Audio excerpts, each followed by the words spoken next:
চতুর্থ শ্রেণীর গণিত বই ধারাবাহিকভাবে আমি তোমাদের সাথে আলোচনা করছিলাম। তার ধারাবাহিকতায় গত পর্ব পর্যন্ত 12 নম্বর পৃষ্ঠা পর্যন্ত আলোচনা করেছি। এখন তোমাদের সাথে 2 থেকে আলোচনা করব। নিচের ছবির মতো 5টি নাম্বার কার্ড তৈরি করি এবং সেগুলো দিয়ে যত বেশি সম্ভব সংখ্যা তৈরি করি। তৈরি করা সংখ্যাগুলো খাতায় লিখি। এখানে এগুলো দিয়ে আমরা সংখ্যা তৈরি করব। এখানে আমাদেরকে কিছু কার্ড দিয়েছে, বিভিন্ন রকম কার্ড দিয়েছে। এগুলো থেকে আমরা কি তৈরি করব? সংখ্যা তৈরি করব। কিভাবে করি একটু ভালো করে দেখো। 5টি কার্ড দিয়ে বৃহত্তম সংখ্যা তৈরি করি। তো 5টা ব্যবহার করতে হবে, কার্ড ব্যবহার করব 5টা এবং বৃহত্তম সংখ্যাটি আমরা এখানে লিখব। তো এখানে দেখো সবচেয়ে বড় হলো 9। 9 একটা আছে, 2টা আছে, 3টা আছে। তাহলে আমরা আগে 3টা 9 লিখে ফেলি, কারণ বৃহত্তম তৈরি করতে হবে। তাহলে আমাদের 3টা 9 দিয়ে দিলাম।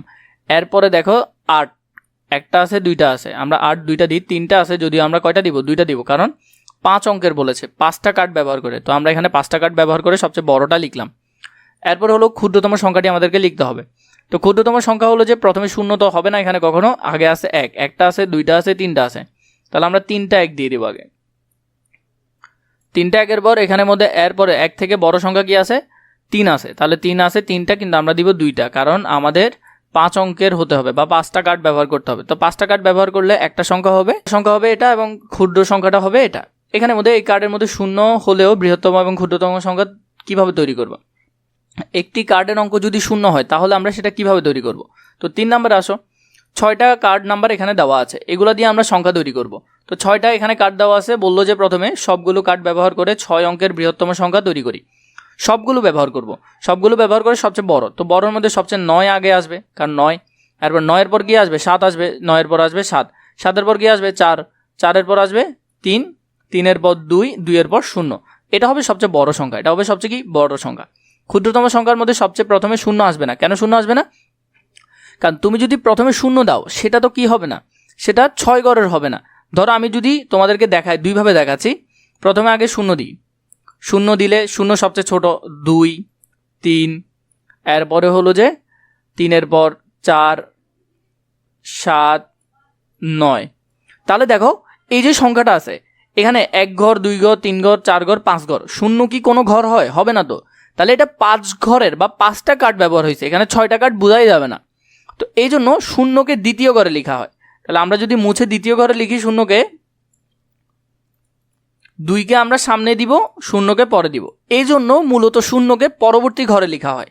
0কে প্রথম ঘরে লিখলে সেটা তো ঘরই হবে না, সেখানে বোঝাই যাবে না যে এখানে একটা ঘর আছে। তাহলে 0 বৃহত্তম সংখ্যা দিয়ে আমরা করলাম। এখানে ওরা বললো যে এ দেখো সেম আমরা যে সংখ্যাটা লিখলাম সেই সংখ্যাটা এখানে আর এখানে দেওয়া আছে। তো 2-এর পরে কেন 0 আসছে এটা আশা করি তোমরা ভালো করে বুঝেছো, তাও আমি এখানে একটু দেখাবো। এখানের মধ্যে ওরা সেম কথোপকথনগুলো করলো যে কিভাবে এটা আসলো বা 0 কেন হবে না, কিন্তু আমাদের 0 সম্পর্কে সচেতন থাকতে হবে। ওই বললাম যে তোমাদেরকে 0 প্রথমে দেওয়া যাবে না। তাহলে দেখা যাবে যে 0 যদি প্রথমেই দাও সেটা তো 5 ঘরের হয়ে যাবে। সেটা কি হয়ে যাবে? 5 ঘরের বৃহত্তম সংখ্যা। কিন্তু কার্ড তো ব্যবহার করতে হবে 6টা। তো 6টা কার্ড যাতে ব্যবহার হয় তার জন্যই এই নিয়মটা। তারপর 4 নম্বরে বলেছে 6 অঙ্কের সংখ্যা পর্যন্ত বৃহত্তম ক্ষুদ্র সংখ্যা তৈরি করে খুঁজে পাওয়ার সংখ্যা দিয়ে বন্ধুদের সঙ্গে আলোচনা করি। তো আমরা এখানে একটা সংখ্যা দিয়ে বৃহত্তম সংখ্যা হলো 9 এবং ক্ষুদ্রতম সংখ্যা হবে কি 1। সবসময় মনে রাখবে প্রথমেরটা কিন্তু কখনো 0 হবে না, পরের সংখ্যাগুলো সবগুলো 0 হবে। 2 অঙ্কের হলে 2টা 9, তাহলে এখানে হবে কি 1 এবং পরেরটা হবে 0। 3 অঙ্কের হলে 3টা 9, 3টা 9 যদি হয় পরেরটা কি হবে 1 এবং কয়টা 0? 2টা 0। 4 অঙ্কের হবে 4টা 9, 4টা 9 হলে এখানে হবে কি একটা 1 বাকি 3টা 0। 5 অঙ্কের মধ্যে হবে 5টা 9 আর এখানে হবে একটা 1 বাকি 4টা 0। 6 অঙ্কের মধ্যে হবে এখানে 6টা 9, তাহলে 6টা 9 যদি দাও আর এখানে হবে একটা 1 বাকি 5টা 0। এরপর দেখো এখানে বললো 3টা 9 এর পরবর্তী সংখ্যা। তো পরবর্তী সংখ্যা মানে কি? আমরা 9 9 9 লিখলাম, 999 এর পরবর্তী সংখ্যা, তার মানে 1 যোগ করলেই তো পরবর্তী সংখ্যা পাবো। তো 1 যোগ করো, 9 আর 1 10, 10-এর 0 হাতে আছে 1, 9 আর 1 10, 10-এর 0 হাতে আছে 1, 9 আর 1 10, 10-এর 10 বসে যাবে কারণ এরপরে কোনো সংখ্যা নেই, তাহলে 1000। তাহলে এটার পরবর্তী সংখ্যা কত? বরাবর 1000। কিভাবে আসছে আশা করি বুঝেছ। এরপর দেখো 2 নম্বরে বলেছে 10,000 এর আগের সংখ্যা কত? তো আগের সংখ্যা মানে 1 বিয়োগ করতে হবে। সহজে তোমাদেরকে বলতেছি, যখনই এরকম সংখ্যা থেকে আগের সংখ্যা বলবে তাহলে মনে রাখবে 1 ঘর কমে বাকি সবগুলো 9 হয়ে যাবে। 1 2 3 4 5টা ঘর, তাহলে 1 ঘর কমে বাকি 4টা কি হয়ে যাবে? 9 9 9 হয়ে যাবে। চাইলে তোমরা এখান থেকে 1 বিয়োগও করতে পারো। আগের সংখ্যা মানে কত বিয়োগ করতে হবে? 1 বিয়োগ। তো 1 বিয়োগ থেকে এটার অনেক সুবিধা।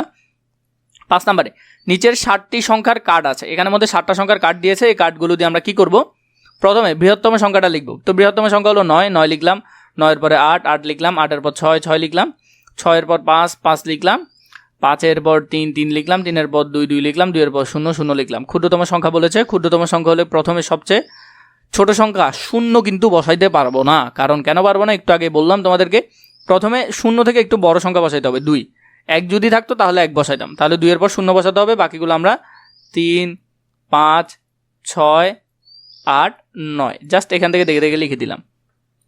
বৃহত্তম বিজোড় সংখ্যা, এখানের মধ্যে সবচেয়ে বড় বিজোড় সংখ্যা, যেমন 9 একটা বিজোড় সংখ্যা। 4 নম্বরের মধ্যে ক্ষুদ্রতম সংখ্যা তৈরি করি, এখানের মধ্যে আমরা ক্ষুদ্রতম সংখ্যা তৈরি করব। সংখ্যা কার্ডের খেলা, এখানে তোমাদের বন্ধুদের সাথে তোমরা কি করবে, কার্ড বানাবে। 1 থেকে 9 পর্যন্ত সংখ্যা লিখে কার্ড বানাবে এবং সেই কার্ডগুলোর মধ্যে থেকে একজন 3টা আরেকজন 3টা লিখবে। লেওয়ার পর বড় সংখ্যা ছোট সংখ্যা এগুলো তোমরা লিখে এই খেলাটা খেলবে তোমরা নিজেদের মধ্যে।